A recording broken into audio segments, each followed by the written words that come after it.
বাদীর যে প্রতিবেশী রঞ্জন কুমার একটি ফেসবুকে একটা পোস্ট দিয়েছিল। সেই পোস্টকে কেন্দ্র করে মহানবী হযরত সাল্লাল্লাহু আলাইহি ওয়াসাল্লামকে কটূক্ত করে একটা পোস্ট দিয়েছিল বলে আমরা জেনেছি।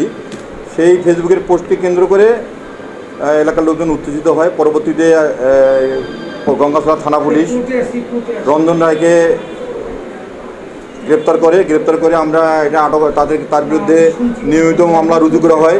নিয়মিত মামলা রুজু করে তাকে কোর্টে সোপর্দ করা হয়েছে। ওই ঘটনার পরিপ্রেক্ষিতে ওই ঘটনাকে রেশ ধরে গত 27শে জুলাই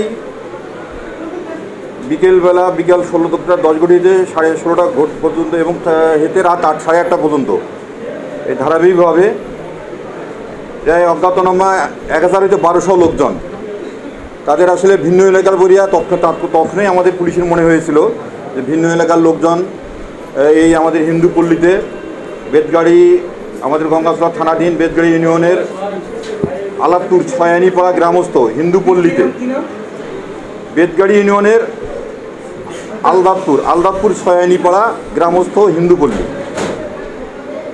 এবং খিলালগঞ্জ বাজার, দুইটা মতো ঘটনাস্থল আছে আর কি।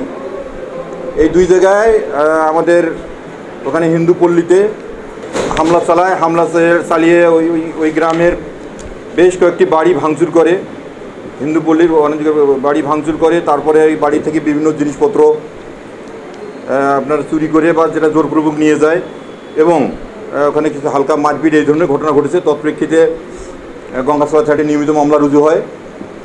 গতকালকে আমাদের পুলিশ সুপার মহোদয়ের নেতৃত্বে এবং যৌথ বাহিনীর সদস্যগণ সহ সকল আসামি ভিন্ন থানার কিশোরগঞ্জ থানাধীন এবং গঙ্গাছড়া প্রতিবেশী সংলগ্ন কিশোরগঞ্জ থানাধীন বিভিন্ন এলাকার আমরা 5 জন আসামিকে আমাদের জেলা পুলিশ ধরতে সক্ষম হয় এবং তাদেরকে আজকে ফরওয়ার্ডিং চালানবে।